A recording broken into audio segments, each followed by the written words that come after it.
Toots. How are ya? How are you doing? Good times over here. Yes.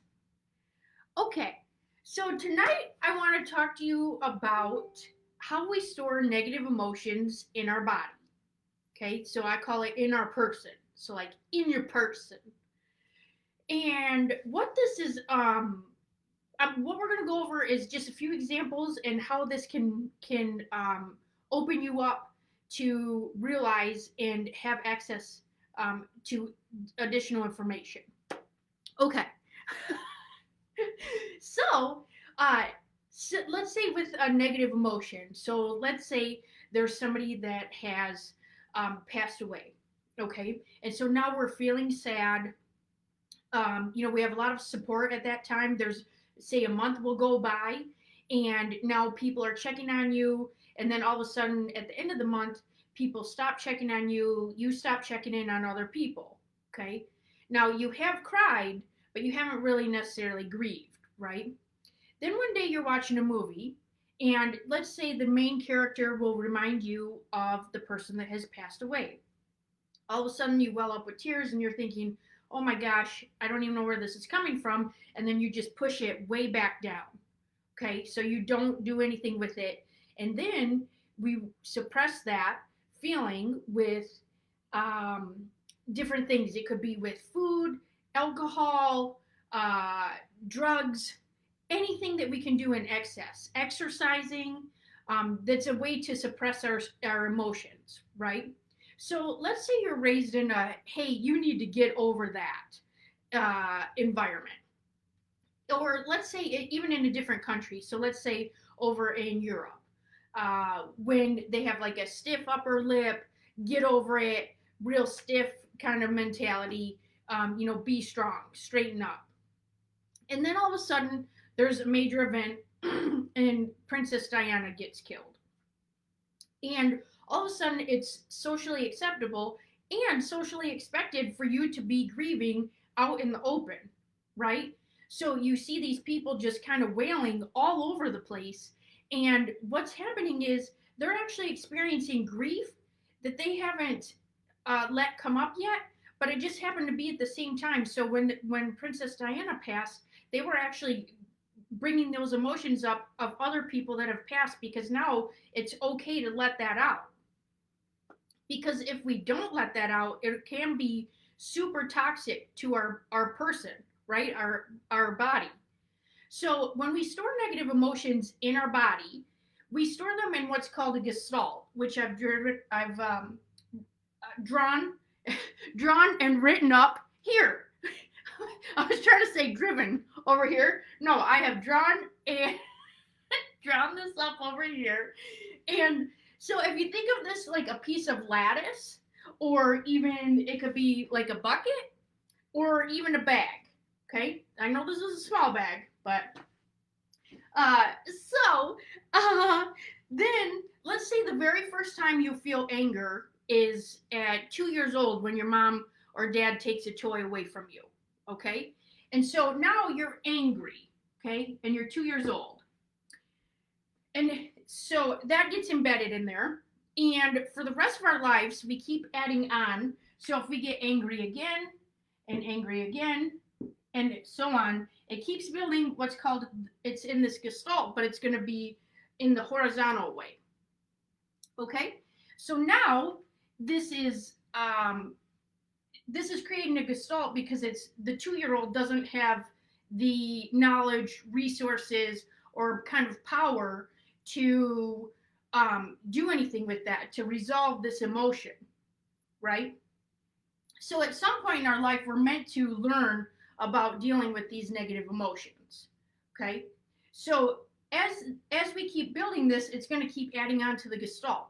Then we have another gestalt, say, for fear, okay? So now we're scared, and then we have guilt, okay, and shame. Okay, so the horizontal gestalts are going to be emotional, and then, right? We have Yes. Okay. I'm just double checking my notes because I don't want to miss anything. It's good information here for you. Okay. So each time we add a link, it's going to just keep adding more right into the bag or the bucket of your emotional issues. So then one of two things is going to happen. Okay. One, you're going to get sick with a chronic illness, say disease, injury. It's going to require a surgery, or your bucket or your bag will explode. Right? Okay. So you're going to have an explosion.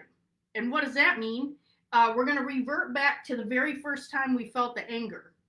Okay. So if you think about it, when somebody has road rage, and you're thinking, good night, you're like throwing a temper tantrum, it's because they're reverting back to the first time that they felt anger. Okay? Whoa. So, like I mentioned, the horizontal gestalts are related to an emotion. And so we also have vertical gestalts that are going to be related to a person. Okay? This gestalt may be around, see, this one's around our mom. Okay? So this will go down. And then this gestalt might be around our dad. Okay. Then it can keep going. Oh, I just tripped. It's fine. I'm professional. And then it can keep going. And this can be like an ex. It could be a friend. Anybody that you've had a negative emotion around that person. Okay. So then that's going to be the vertical gestalt there. Now you can see how it's kind of a little bit of a web, right? So these people too can leave us with some emotional baggage, like exes or even friends. That's sometimes even worse when you feel violated or upset about a friendship that has ended. So now this web kind of creates limiting beliefs, right? So let's say our parents get in a fight and they decide they're going to get divorced. Okay, so now I take that on personally and feel like I'm not good enough. Okay, then we have other life events that come up and make us think, oh, my friendship ended. Now I'm not good enough over here. Okay, and then let's say somebody cheats on us. Okay, and again, embedding in the I'm not good enough. And then something else happens. So what this does is this is creating your limiting belief that gets caught right here in your web. Okay? And then it can continue like I'm not worthy, whatever your limiting belief is. It's hard to make money. It can be anything out of there.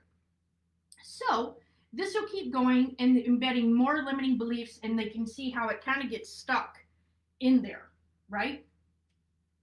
So, let me just double check. Okay, so when you think about a positive affirmation, you think, oh, okay, so I'm going to talk myself into this. That is going to be, I'm sorry, I'm just. If you think about your positive affirmation, that's going to be like trying to pull a spider right out of this web without touching any of these other parts.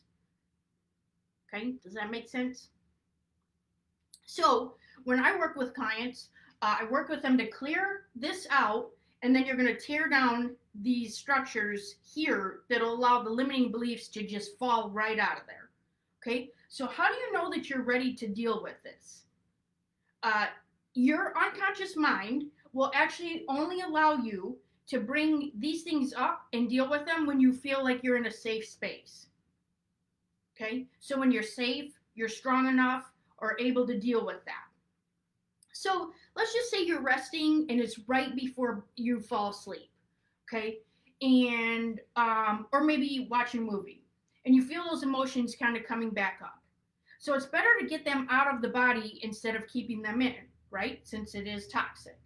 So, for example, if you're holding in this anger, it can show up in your liver as an issue, or to your kidneys, which might be associated to like guilt or criticism, or maybe in your knees, which would be associated to being stubborn or maybe holding you back, not allowing you to move forward. Uh, or maybe in our hips, right? If you have some hip pain, maybe we tend to hold a lot of emotion in there that's related to the fear of moving forward, right? Or maybe making a major decision because we're being held back. Also, the front side of our body is going to be the side that's exposed to people. So that's the side that we show the world, the front side. Then the back side is going to be our private side, kind of in the dark and what we keep hidden from the world. The left side is going to be feminine and the right side is masculine. So let's say you're having right knee pain. That might be associated to a strong male figure, say your dad, your boss, or something like that. And our bodies will always put us in a position to listen to it. So if you think about people who work with animals, or even like in a horse training situation. So at first, when you start, you kind of just touch them gently, and then you push a little bit more, right? And then you're going to get into the muscle, then you kind of get to the bone, and then it's kind of a perfect metaphor for that. It's a little bit of a whisper, right? Like, hey, this isn't working, and then you ignore it, and then it's like, hey, this isn't working, and then you ignore it, and then it's like, hey, this isn't working, and then you can't ignore it anymore because now you're chronically ill, you're sick or need surgery, or you're so sick that you cannot get out of bed, right? So if you are ready to start working through this spider web, all this lattice, your explosive bag of then clearing out these emotions so that you don't have that lead ball attached to you every single morning, and for you being able to move through your life easily and with confidence, right? I'm ready to coach you and to help you knock all these blockages down and work with you through this process. Okay? So I appreciate your time. Thanks a lot for being here. I hope you learned something, and I would love to bring so much Genergy back to your body. All right, Nuggets. Well, I hope you have a great day, and I will see you later. Okay, bye.